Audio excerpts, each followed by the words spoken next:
Hello student, आज हम लोग फिर से एक बार मिल रहे हैं असेसमेंट फॉर लर्निंग के लिए। Assessment for learning unit 4 statistics. Assessment for learning से स्टैटिस्टिक्स हम लोग पढ़ रहे थे। लास्ट वीडियो में हम लोग सीखे थे कि स्टैटिस्टिक्स जो शब्द है हिंदी के सांख्यिकी शब्द का इंग्लिश रूपांतरण है। यह स्टैटिस्टिक्स जो शब्द है वो लैटिन भाषा के स्टैटस और इटालियन भाषा के स्टैटिका से बना हुआ है। स्टैटिस्टिक्स का मतलब जो है वो इस तरह से है कि ये संख्याओं के को एक जगह इकट्ठा करके उसके बारे में विचार विमर्श करने की एक तकनीक है। ये जो सांख्यिकी है ये बहुत ही पुराने ज़माने से, पुराने समय से चलता आ रहा है। पुराने समय में किसी देश में कहें या किसी राज्य में वहाँ के जनसंख्या, वहाँ के पुरुष और स्त्रियों की संख्या, जन्म दर, मृत्यु दर, आय व्यय, इन सब के आकलन के लिए जो डाटा बनाए जाते थे उसको स्टैटिस्टिक शब्द से प्रयोग किया जाता था और इधर यहाँ से ही स्टैटिस्टिक्स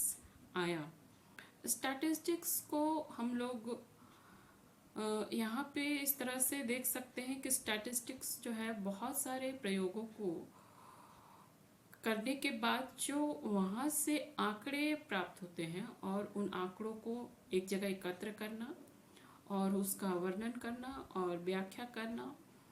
ये सारी बातें स्टैटिस्टिक्स के अंदर आती हैं। स्टैटिस्टिक्स के दो रूप उस प्रकार से देख सकते हैं। पहला संख्यात्मक डाटा के रूप में और दूसरा विज्ञान की शाखा के रूप में। संख्यात्मक डाटा के रूप में देखते समय ये देखते हैं कि जो संख्यात्मक डाटा के रूप में देख रहे हैं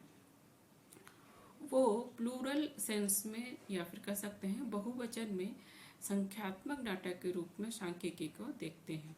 प्लूरल सेंस में इसलिए कहा गया है कि क्योंकि यहाँ पे जो डाटा है हमारे पास, वो डाटा हमारे पास नंबरों में है, संख्याओं में है, और यहाँ पे जब डाटा का एक जगह एग्रीगेशन करना और उसको जब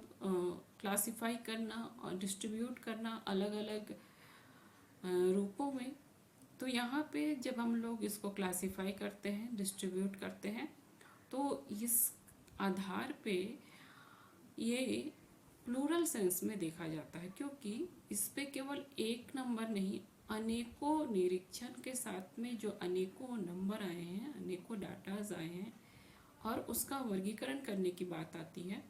तो यहाँ पे इसलिए ही इसे संख्यात्मक डाटा कहा जाता है।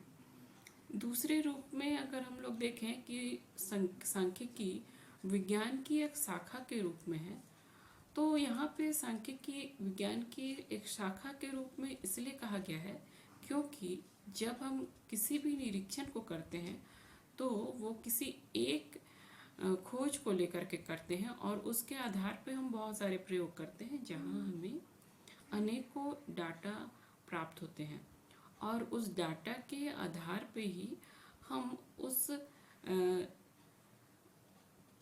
कथन के अनुसार से हम उस डाटा को डिस्ट्रीब्यूट करते हैं। यहाँ पे जो सांख्यिकी विज्ञान की एक शाखा के रूप में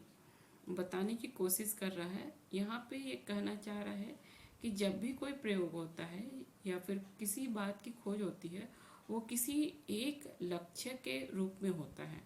इसीलिए यहाँ पे जब विज्ञान की एक शाखा के रूप में सांख्यिकी को देखा जाता है तो यहाँ पे ये बड़ी ही आसानी से कहा जा सकता है कि सांख्यिकी जो है ये एक सिंगुलर रूप में है। अगर हम इस दोनों बातों को सांख्यिकी संख्यात्मक डाटा के रूप में और सांख्यिकी विज्ञान के रूप में देखें तो सांख्यिकी डाटा के रूप में इस प्रकार से है कि यहाँ पे जितने भी सांख्यिकी का शब्द का प्रयोग किया जाता है वो एक तरह से बहुवचन या बहुत सारे बातों के लिए किया जाता है। सांख्यिकी शब्द का जो यूज़ होता है वो न्यूमेरिकल डाटा या नंबर या क्वांटिटी के रूप में इसे एक्सप्लेन किया जाता है और दिखाया जाता है। अगर देखें तो जो हमारे पास न्यूमेरिकल डाटा है वो समाजशास्त्र, पॉलिटिकल साइंस, इकोनॉमिक्स और बिजनेस, इन सभी में बहुत ही अच्छे तरीके से यूजेबल है। और सांख्यिकी जो है वो जितने भी कंटेंट है उसको एग्रीगेट करके, जितने भी नंबर है उसको एग्रीगेट करके यूज़ किया जाता है। और जितने भी स्टैटिस्टिक्स के जितने भी आंकड़े होते हैं, जितने भी नंबर्स होते हैं, वो जितने भी अच्छे तरीके से या जितने भी प्योर नंबर आते हैं उस प्योर नंबर से ही उसका जो कैलकुलेशन है वो अच्छे तरीके से होने की संभावना होती है। अब हम देखते हैं कि विज्ञान की एक शाखा के रूप में सांख्यिकी की क्या विशेषता है। यहाँ पे जो सांख्यिकी है, यहाँ सांख्यिकी को यहाँ पे एक वचन के रूप में या सिंगुलर सेंस में लिया गया है। जो सांख्यिकी है वो एक तरह से देखा जाए तो विज्ञान की एक शाखा के रूप में लिया गया है। विज्ञान में अगर हम देखें तो बहुत सारी शाखाएं हैं और जिसमें कि कुछ प्योर रूप में है, प्योर फॉर्म में है, और कुछ बेसिक साइंस के रूप में है, जो और कुछ अप्लाइड साइंस के रूप में है। तो यहाँ पे जो सांख्यिकी है वो प्योर साइंस के रूप में है। और सांख्यिकी का जो संबंध होता है सिंगुलर सेंस में इसलिए लिया जा रहा है क्योंकि सांख्यिकी का संबंध जो है, स्टैटिस्टिक्स का जो संबंध है, संख्या वाले डाटा से है। और इस डाटा का जो संबंध है वो उनको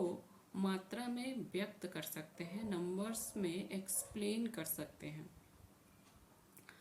जितने भी स्टैटिस्टिक्स में डाटा है उसको एक जगह एग्रीगेट करना होता है और इसके हर फैक्ट्स, और या कह सकते हैं कि डाटास के हर फैक्ट्स को जो एग्रीगेशन से जो एक दूसरे से संबंधित होते हैं उसका यहाँ पे कंपैरिजन करके एक दूसरे का तुलनात्मक अध्ययन या कंपैरिजन से हम उसको स्टडी कर पाते हैं कि वो कहना क्या चाह रहा है और किस तरह से काम कर रहा है। यहाँ पे जितने भी न्यूमेरिकल डाटा हैं उसको केवल एक जगह एग्रीगेट नहीं करना होता है, उसको डिफरेंट क्लासेस में उसको डिस्ट्रीब्यूट कर देना होता है। जैसे कि मान लिया जाए अगर हम किसी जगह के जनसंख्या, पॉपुलेशन के संबंध में चर्चा कर रहे हैं कि किसी जगह के पॉपुलेशन में क्या है, तो हम वहाँ के नहीं केवल जनसंख्या के बारे में नहीं करेंगे कि कितने जनसंख्या है, 1 लाख है, 2 लाख है, 3 लाख है, 4 लाख है, इतना ही नहीं करेंगे, बल्कि उतने लाख में कितने लाख स्त्री और पुरुष हैं, उन लाखों कैंडिडेटों में इनकी एज कितनी है, उनकी एडुकेशन क्या है, और इस आधार पे इनका विभिन्न रूप से या डिफरेंट क्लासेस में इसको डिस्ट्रीब्यूट करेंगे। तो यहाँ पे इस तरह से सांख्यिकी का यूज़ विज्ञान के रूप में या विज्ञान की एक शाखा के रूप में किया जाएगा। अब हम बात करते हैं सांख्यिकी के प्रकार के रूप के बारे में, टाइप्स ऑफ स्टैटिस्टिक्स। जब हम सांख्यिकी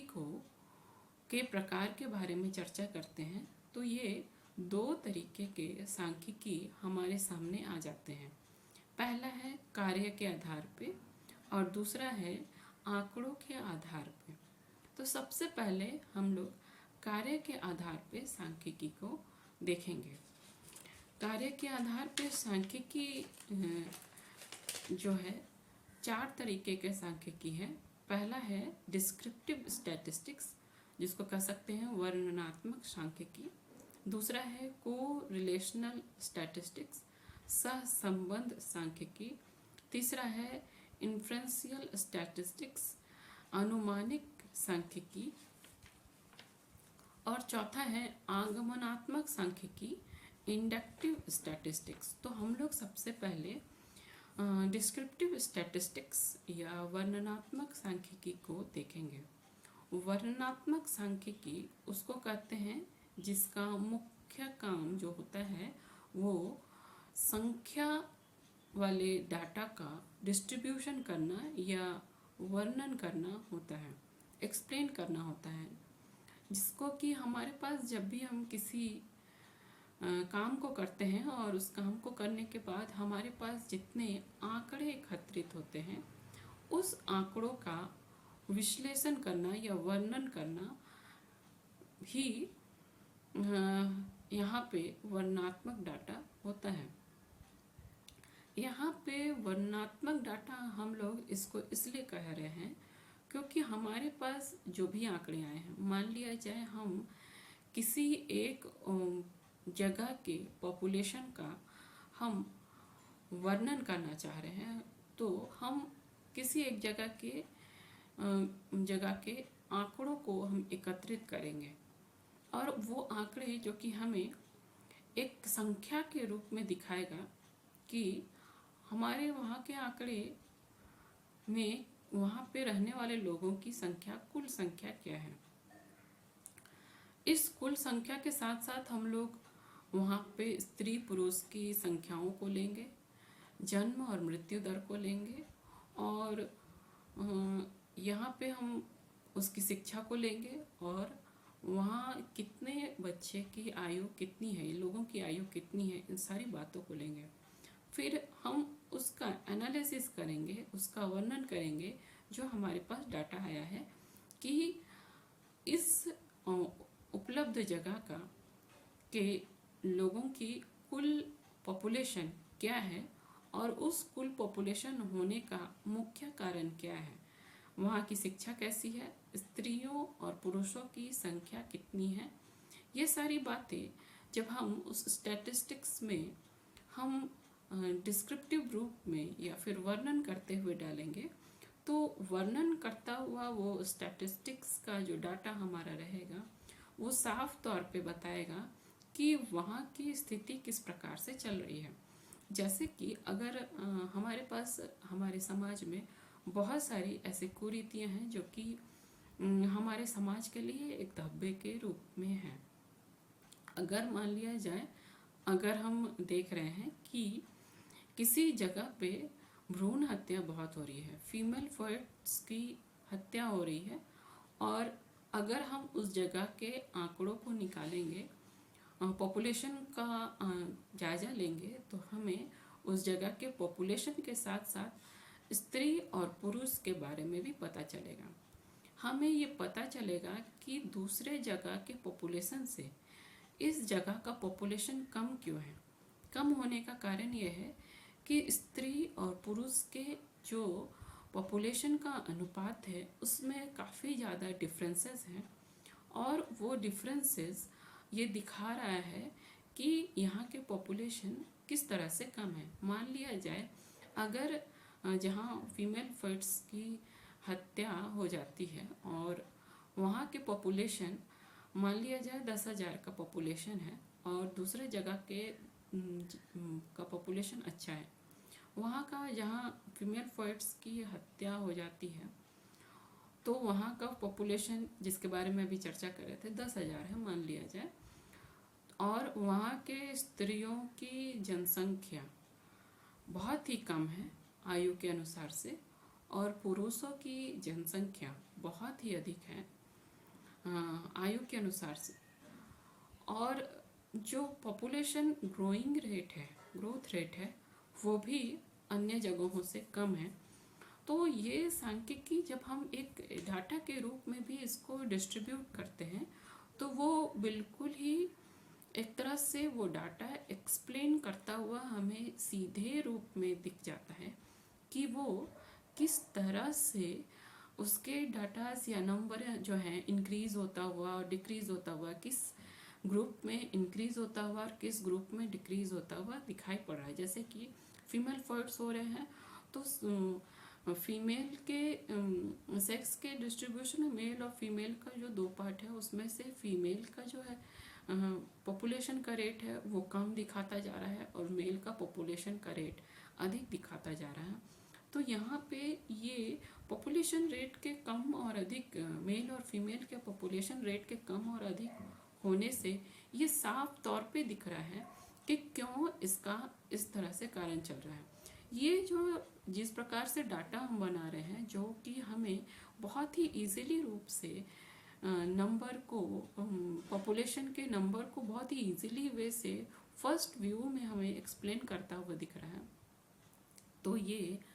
इसको हम बहुत ही अच्छे तरीके से कह सकते हैं कि ये डाटा जो है अपने बातों को बहुत ही अच्छे से वर्णन करता हुआ दिखाई पड़ रहा है। और इसी तरह के डाटा को वर्णनात्मक सांख्यिकी या डिस्क्रिप्टिव स्टैटिस्टिक्स कहते हैं। यहाँ पे जो सांख्यिकी के विद्वान हैं रेबर और रेबर, वो कहते हैं वर्णनात्मक सांख्यिकी उसे कहते हैं जिसमें डाटा के सैंपल का वर्णन करने, उसको संगठित करने और उसके संक्षिप्त करने का कार्य किया जाता है। Descriptive statistics is a general level for the use of statistical procedure to describe, organizing and summarizing sample of data। ठीक उसी प्रकार से बात कर रहे थे जिस तरह से अभी हम लोग एग्जांपल दे रहे थे कि कोई भी डाटा हमें उस तरह के एक्सप्लेन करने के लिए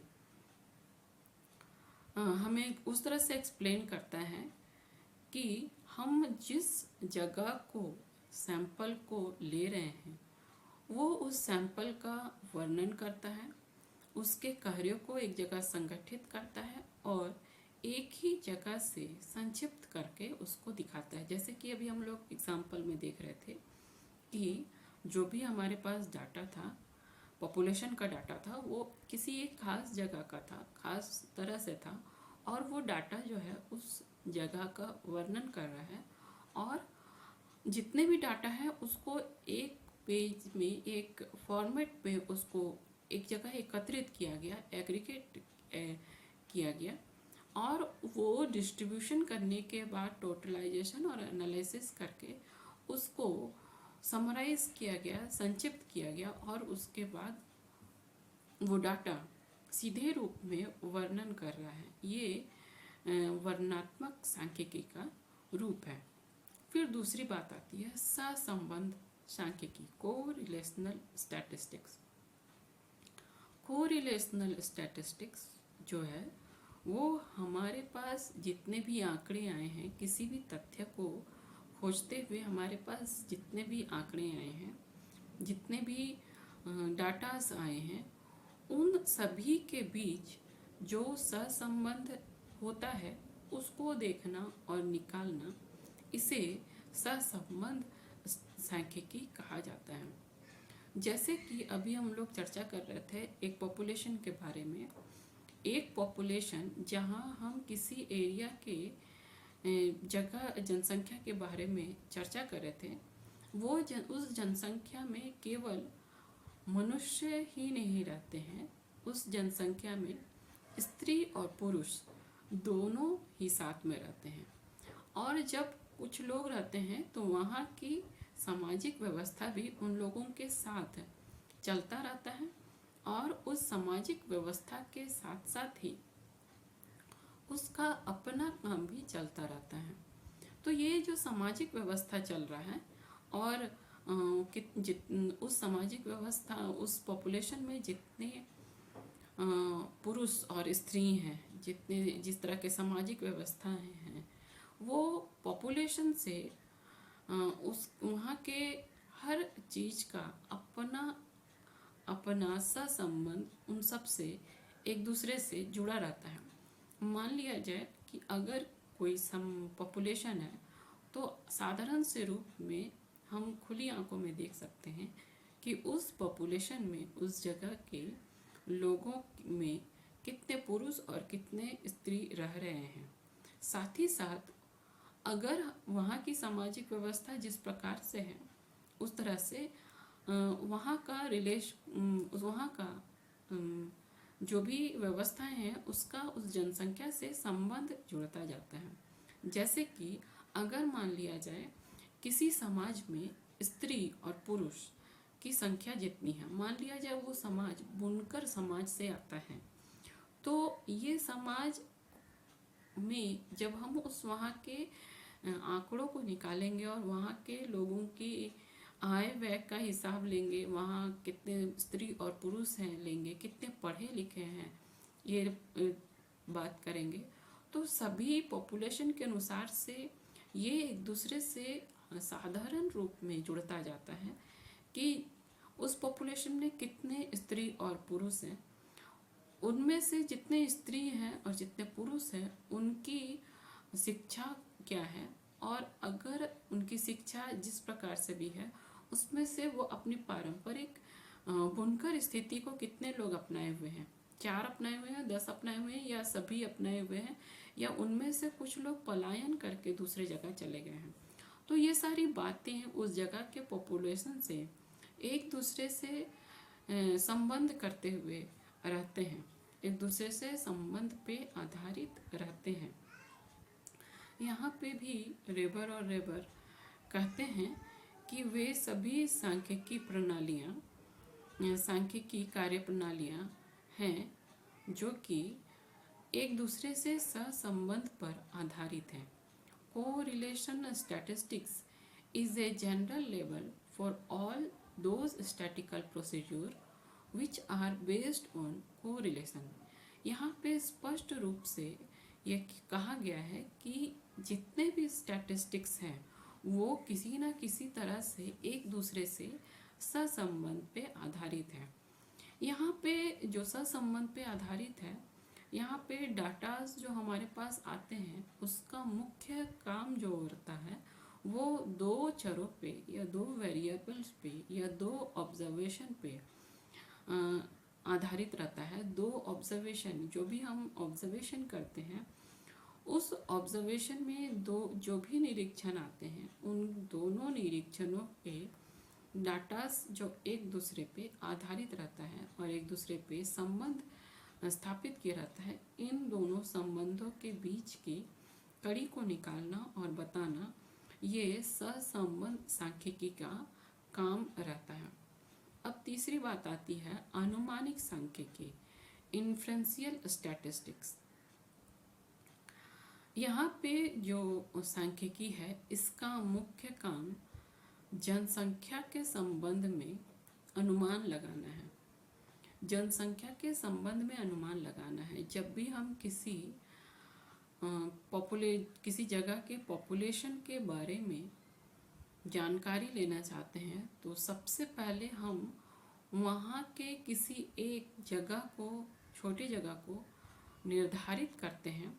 या फिर कह सकते हैं कि उस छोटी जगह को सैंपल के रूप में हम लेते हैं और उस सैंपल को हम लोग निरीक्षण करते हैं और उसके आधार पे जो हमें डाटा प्राप्त होते हैं और उस डाटा के अनुसार से जनसंख्या के संबंध में जितने भी अनुमान रूप में ज्ञान प्राप्त करते हैं वो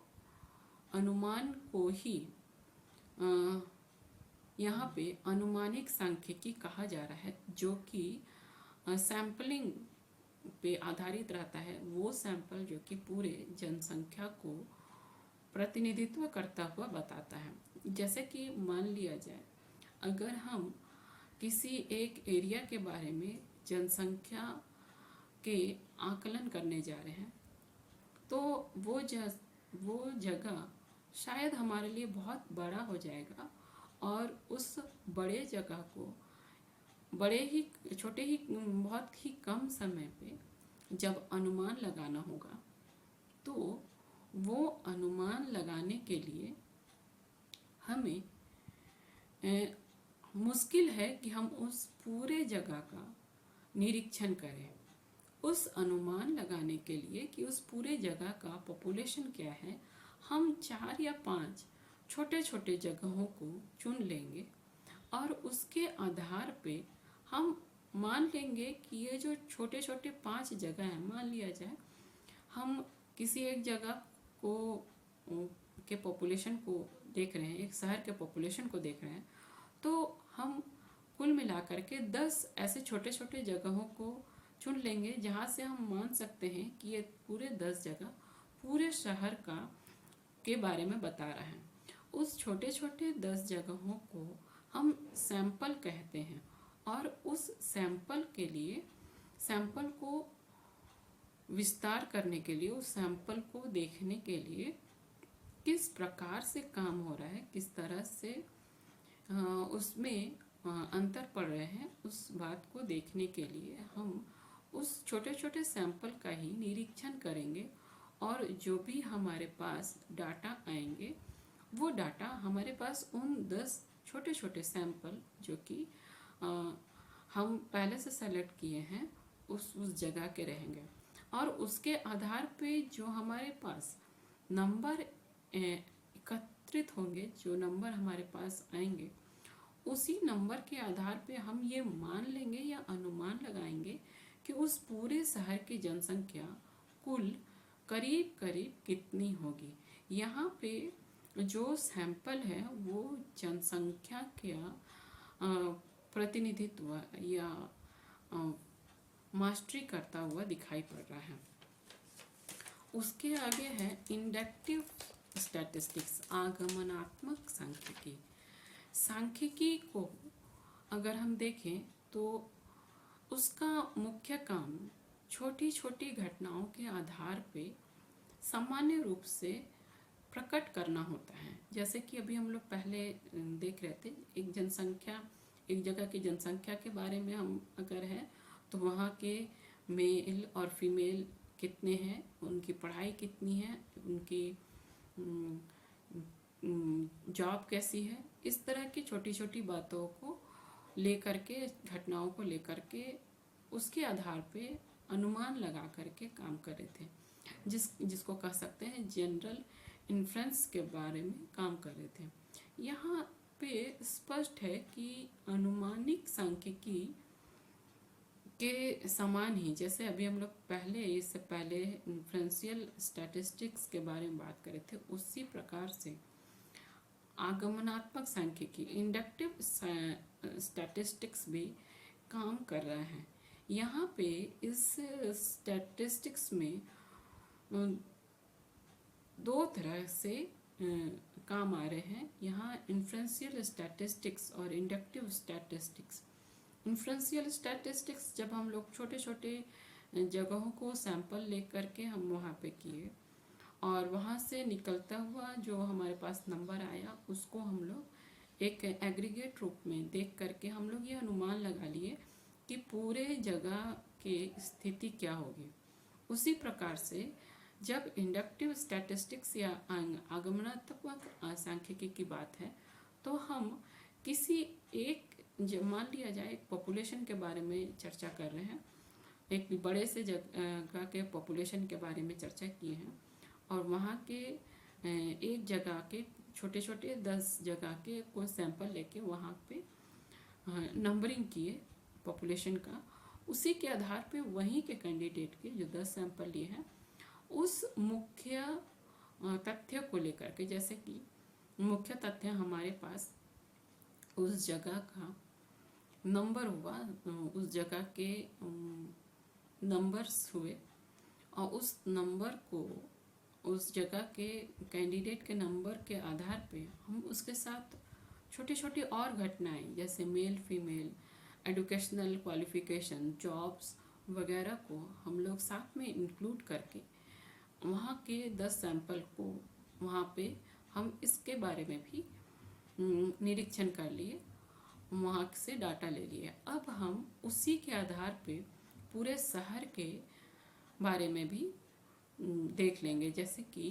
पूरे शहर के बारे में देख लेंगे कि मान लिया जाए पूरे शहर का अगर हमारे पास सैंपल में 10 जगह का सैंपल आया है, उसके आधार पे हम अनुमानित रूप में शहर के सैंपल के पूरे शहर की जनसंख्या के बारे में चर्चा कर रहे हैं। उसी के आधार पे 10 जो छोटे छोटे सैंपल लिए हैं, उस सैंपल के अनुसार से जिस तरह से वहाँ के मेल फीमेल, वहाँ के एजुकेशनल क्वालिफिकेशन, एज का वेरिएंस हो रहा है, उसी प्रकार से हम पूरे शहर को भी अनुमान लगा के ये जज कर लेंगे या मान लेंगे कि पूरे शहर का male female status, educational status और जॉब स्टेटस किस प्रकार का चल रहा है, वहाँ पे किस तरह की स्थिति चल रही है। अभी तक हम लोग चर्चा कर रहे थे कि कार्य के आधार पे सांख्यिकी किस प्रकार से होती है। अब हम लोग डाटा के आधार पे, डाटा डिस्ट्रीब्यूशन के आधार पे सांख्यिकी की बात करेंगे, जिसको हम लोग हिंदी में कह सकते हैं प्रदत्त वितरण पर आधारित वर्गीकरण, classification based on data distribution. जब आंकड़ों के वितरण के आधार पे सांख्यिकी को लिया जाता है तो उसको दो तरह से हम लोग इसको देख पाते हैं। एक है पैरामेट्रिक स्टैटिस्टिक्स और दूसरा है non parametric statistics. Parametric statistics जो है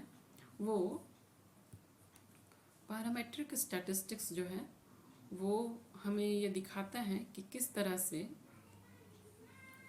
काम कर रहा है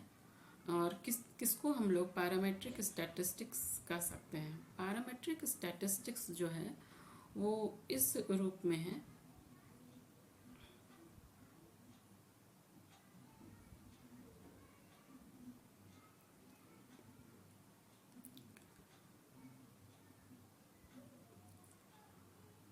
पैरामेट्रिक स्टैटिस्टिक्स और नॉन पैरामेट्रिक स्टैटिस्टिक्स, जिसको हम लोग पैरामेट्रिक स्टैटिस्टिक्स को प्राचलिक सांख्यिकी और नॉन पैरामेट्रिक स्टैटिस्टिक्स को अप्राचलिक सांख्यिकी भी कहते हैं। पैरामेट्रिक स्टैटिस्टिक्स जो कि रैंडमली चूज किया हुआ हमारे पास जो डाटा आता है उसको पैरामेट्रिक स्टैटिस्टिक्स कहते हैं। रैंडमली चूज, या फिर हम कह सकते हैं कि जब भी हमें उस जगह के निरीक्षण या नंबर्स का पता पहले से नहीं हो और हमारे पास अनजाने में ही नंबर आ रहे हैं, तो उसको हम लोग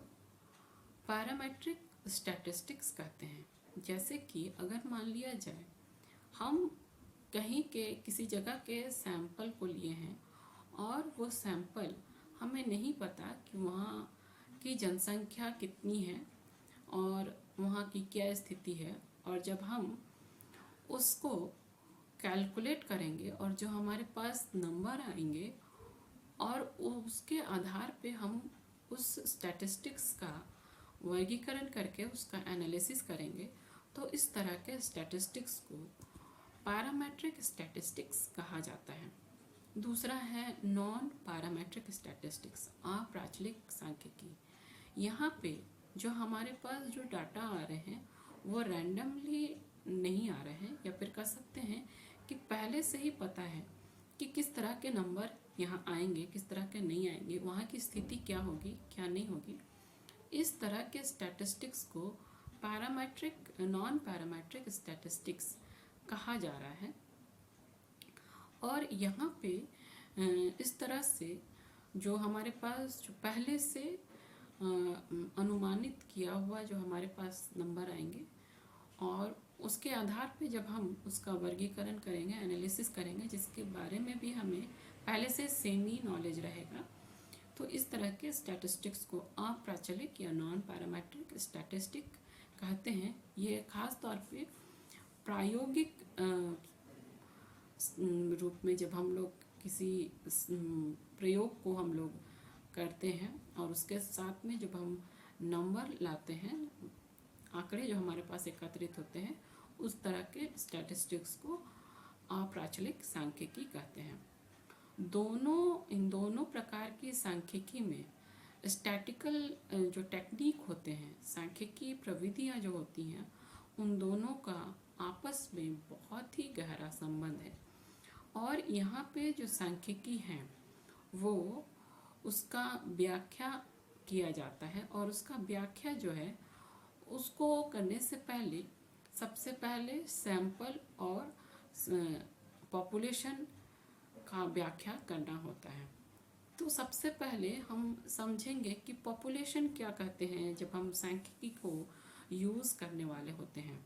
या फिर ग्रुप इसमें किसको कहते हैं, समग्र किसको कहते हैं। अगर हम साधारण रूप में देखें तो पॉपुलेशन का अर्थ है कुल व्यक्तियों की संख्या, या फिर कुल खास एरिया में उन कुल व्यक्तियों की संख्या। जैसे कि भारत में कुल व्यक्तियों की संख्या, अगर हम भारत में कुल व्यक्तियों की संख्या को देखेंगे तो अभी 1,25,00,00,000 के लगभग है। यहाँ पे इसी संख्या को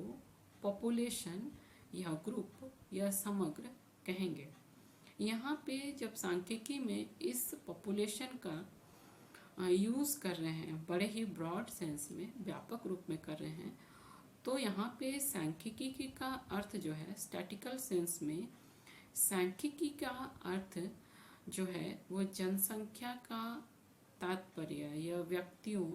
वस्तुओं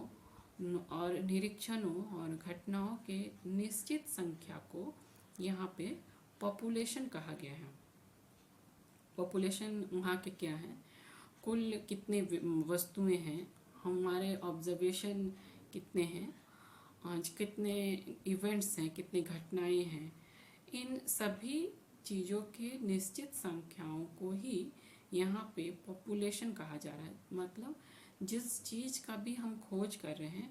उस खोज के निश्चित संख्या को ही यहाँ पे पॉपुलेशन कहा जा रहा है। जैसे किसी जगह के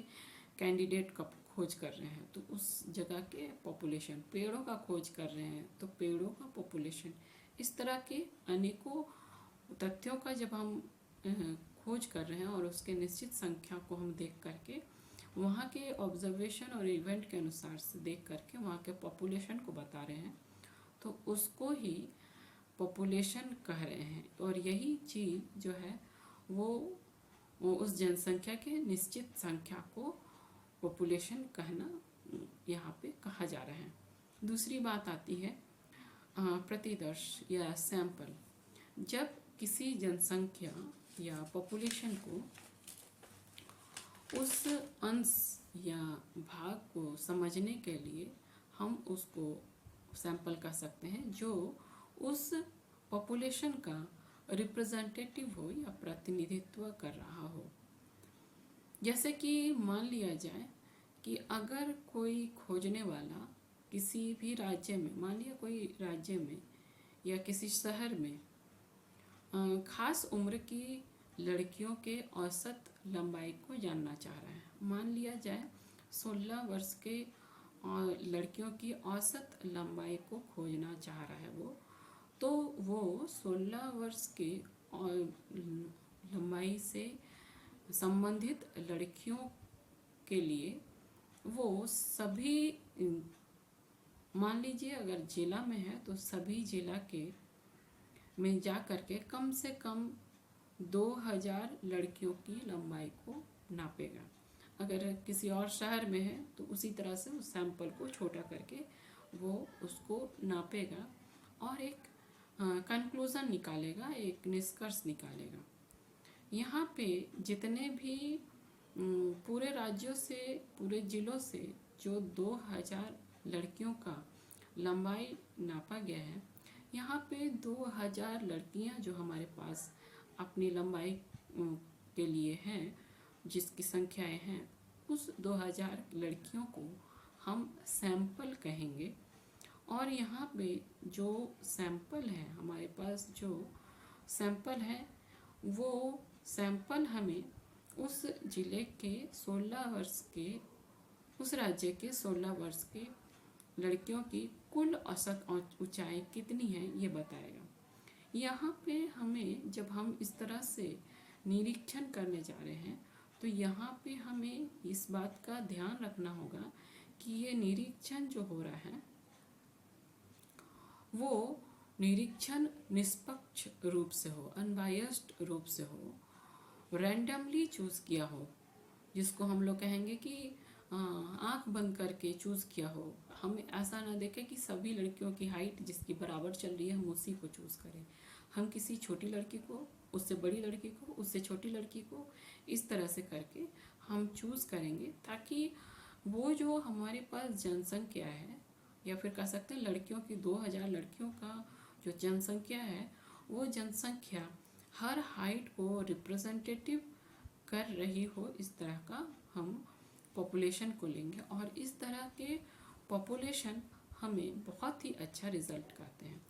तो यहाँ पे पैरामेट्रिक और नॉन पैरामेट्रिक स्टैटिस्टिक्स के लिए सबसे मुख्य बात जनसंख्या और सैंपल है, जिसके आधार पे पैरामेट्रिक और नॉन पैरामेट्रिक स्टैटिस्टिक्स चलती हैं।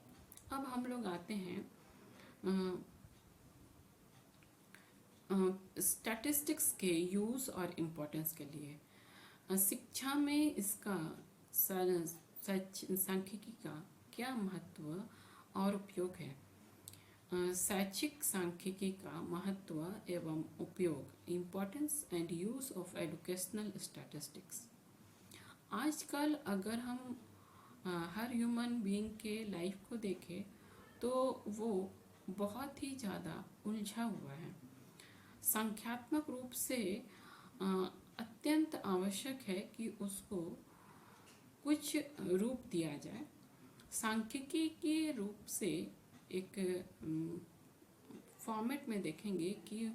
मनुष्य का जो जीवन है सामान्य रूप से एक दूसरे को समझने में समर्थ होता है। क्रॉक्सटन और क्राउडेन इस महत्व और उपयोग के लिए कहते हैं कि आज हमारे प्रयास का शायद ही कोई ऐसा पहलू हो जो सांख्यिकी विधियों को यदा कदा उपयोगी ना पाता हो। Today there is hardly a phase of endeavor which does not find statistical device at least occasionally useful। यहाँ पे जो क्रॉक्सन और काउडन है ये स्पष्ट रूप से बताते हैं कि हमारे पास जो भी सांख्यिकी के नंबर आ रहे हैं या सांख्यिकी विधियां हैं वो हमारे जीवन से हमेशा या बहुत बार जुड़ा हुआ होता है, उपयोगी होता है। वाकर के अनुसार से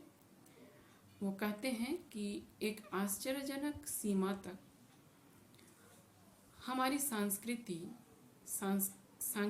संस्कृति बन चुकी है। To a very striking extent, our culture has become a statistical culture। हम लोग अब जो जीवन जी रहे हैं उस जीवन में सांख्यिकी हमारी संस्कृति में रच बस गया है। हम बिना सांख्यिकी के नहीं चल सकते हैं। अगर हम इसे अपने जीवन के दिनचर्या में देखें तो हर जगह में हम पाएंगे कि ये स्टैटिस्टिक्स हमारे जीवन में बड़े ही आसानी से चल रहे हैं। हर इवेंट में, चाहे हम रोज़मर्रा की दिनचर्या को लें, साल की एक दिनचर्या को लें या किसी और इस तरह की दिनचर्या को लें, इसमें हम हर तरह से स्टैटिस्टिक्स को अपने आसपास पाएंगे। अगर हम एक छोटे से बात कहें तो हम अपने बच्चों को पढ़ाने के लिए भेज रहे हैं तो हर दिन के उसके स्टैटिस्टिक्स के रूप में उसके प्रोग्रेस को पढ़ने के रूप में देख पाते हैं, सालाना देख पाते हैं, माहिक देख पाते हैं। जब उसके एग्ज़ाम होते हैं तो हम देख पाते हैं कि उसकी बढ़ोतरी हो रही है, कमी हो रही है, आगे बढ़ रहा है या नहीं बढ़ रहा है, एवरेज क्या है। ये एक स्टैटिस्टिक्स का रूप है जो कि हम लोग अपने बच्चों के पढ़ाई में देख पा रहे हैं। अपने रोज़मर्रा के आमदनियों में भी स्टैटिस्टिक्स को देख पाते हैं कि इस महीने इतना आमदनी हुआ, इतना खर्च हुआ। इस तरह से हम स्टैटिस्टिक्स को अपने दैनिक जीवन के आसपास पाते हैं। तो इस प्रकार से सांख्यिकीय रीति रिवाजों के ज्ञान के अभाव में बहुत बार मनोविज्ञान, समाजशास्त्र, अर्थशास्त्र, भौतिक विज्ञान, ये सभी विषयों के प्रारंभिक संबंधों को समझना बहुत ही मुश्किल है। और इस बात को समझने के लिए प्रत्येक विज्ञान अपने अपने विज्ञानों को सुदृढ़ और विकास करने के लिए सांख्यिकीय रीतियों का ही सहारा लेता है। बहुत सारे वैज्ञानिक, अर्थशास्त्री, सामाजिक कार्य करने वाले, व्यापारी, किसान, डॉक्टर, वकील सभी सांख्यिकीय विज्ञान को ही फॉलो करता है और कहीं ना कहीं उसी के अनुसार से चलता है। यहाँ तक कि अगर हम देखें तो बहुत सारे कलाकार जैसे संगीतकार, अभिनेता, उपन्यासकार, ये सभी भी सांख्यिकी से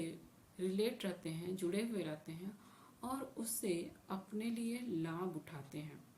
यहाँ पे सामाजिक विज्ञान में सांख्यिकी का महत्व बताते हुए क्रॉक्स्टल और क्राउडन कहते हैं, सांख्यिकी के पर्याप्त ज्ञान के अभाव में सामाजिक विज्ञानों का अनुसंधान करता प्रायः एक ऐसे अंधे व्यक्ति के समान है जो एक कमरे में बंद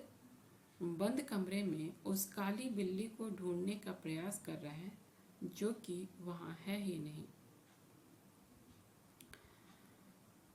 अगर सांख्यिकी नहीं है और कोई अनुसंधान करता अपने शोध का रिजल्ट पाना चाहता है तो बिना सांख्यिकी के वो अपने शोध के रिजल्ट को नहीं पा सकता है। वास्तव में सांख्यिकी की उपयोगिता का क्षेत्र इतना बड़ा है, विशाल है कि हम जान करके और अनजाने में सांख्यिकी के बहुत सारे तथ्यों का प्रयोग करते रहते हैं। जैसे कि एक मान लिया जाए, एक छोटा सा बच्चा है, नवजात शिशु है और उसके माता पिता के पास ये जिम्मेदारी है कि वो अपने बच्चे को किस प्रकार से देखे, संभाले और इस देखने और संभालने और उसकी प्रोग्रेस के लिए हमेशा वो उस अपने बच्चे के प्रति सजग रखते हैं और हमेशा ये देखते रहते हैं कि उन बच्चे का विकास एक सामान्य अथवा आदर्श बच्चे की भांति नहीं हो रहा है कि हो रहा है। इसके लिए हमेशा उसके डाइट को देखते रहते हैं, उसके फिज़िकल एक्टिविटी को देखते रहते हैं और उसके वेट को देखते रहते हैं। बच्चा किस तरह का मूवमेंट हर दिन कर रहा है, नहीं कर रहा है, इसको देखते रहते हैं और इसके अनुसार से बच्चे के दिनचर्या को वो फॉलो अप करते हैं। बहुत बार बहुत सारे माता पिता इसके लिए हर दिन का डेली चार्ट बना लेते हैं कि आज बच्चे ने क्या किया, क्या नहीं किया, जिससे कि उन्हें साधारण तौर पे ये पता चलता रहे कि बच्चे के हर दिन के डेली एक्टिविटी में कौन सा एक्टिविटी जुड़ रहा है और कौन सा एक्टिविटी घट रहा है। बच्चा रोज़ जितना खाता है उसमें से कम कितना भोजन कर रहा है, कितना ज़्यादा कर रहा है, दिन के हर समय वो कितने समय में वो रिलैक्स रहता है, खेलता कूदता है, आराम करता है, इन सारी बातों को देखता है। दूसरी बात कि बच्चा किस प्रकार से अपने कामों को कर रहा है, सो कितना रहा है और अंदर एक्टिविटी कितना कर रहा है, बच्चे के लिए हमने कितना किया है, ये सारी बातों का इंक्लूशन उस चार्ट में रहता है। यहाँ पे मार्शल के अनुसार से ये कहा जाता है कि सांख्यिकी सामग्री व उपकरण है जिससे अन्य अर्थशास्त्रियों की भांति ईंटें बनाना है। यहाँ पे जो भी बात अभी तक हम लोग देख रहे थे वो इस बात को दर्शा रहा था, इस बात को बता रहा था कि किस प्रकार से सांख्यिकी चल रहा है, किस प्रकार से काम हो रहा है और सांख्यिकी का उपयोग जो है वो हर इंसान के डेली रूटीन में किस प्रकार से चल रहा है और हर कैंडिडेट किस तरह से बेनिफिट इन सारी बातों का ले रहा है। तो आज के लिए इतना ही, आगे के वीडियो में फिर आगे बात करेंगे। तब तक के लिए धन्यवाद।